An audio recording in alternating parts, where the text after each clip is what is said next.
ఈ సినిమా మామూలుగానే మీ సినిమాల్లో మీ విన్యాసాలు చూస్తూ ఉంటాం. ఏకంగా సినిమాకే శ్రీ విష్ణు విన్యాసం అని పెట్టేశారు. ఏంటి?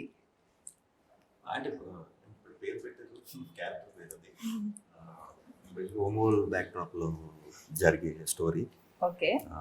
సో కొంచెం అందరికీ యాక్సెసిబుల్ అని పేరు పెడితే బాగుంటుందని ముందు అనుకున్నాం. బట్ ఫైనల్గా విష్ణు విన్యాసం అనేసరికి ఆ సౌండింగ్ కూడా చాలా పాజిటివ్ అనిపించింది టీం అందరికి. ఓకే. సో ఇంకా అదే ఫిక్స్ చేసాం అన్నమాట. విష్ణు విన్యాసం అంటే మనకి పురాణాలు గుర్తుకొచ్చేస్తాయి కదా, అలాంటి టచ్ ఏదైనా ఉంటుందా ఇందులో? Mythological touch? అది విష్ణుమూర్తి విన్యాసాలు అండి అవి. జస్ట్ ఇది శ్రీ విష్ణు విన్యాసాలు. ఓకే. సారిక, ఎలా అనిపించింది విష్ణు గారితో నటించడం? ఎందుకంటే ఆయన కామెడీ టైమింగ్ ని క్యాచ్ చేయడం అంత ఈజీ కాదు. టీజర్ చూసాం, మీ ఇద్దరి సీన్స్ కూడా చాలా బాగున్నాయి. మీ ఇద్దరి మధ్యలో కెమిస్ట్రీ కూడా బాగా వర్కౌట్ అయినట్టు అనిపించింది. అండ్ ఫీమేల్ డామినెన్స్ ఎక్కువ కనిపించింది. ఎలా ఉండబోతుంది మీ క్యారెక్టర్? సో ఫీమేల్ డామినెన్స్ అయితే ఉంటుంది.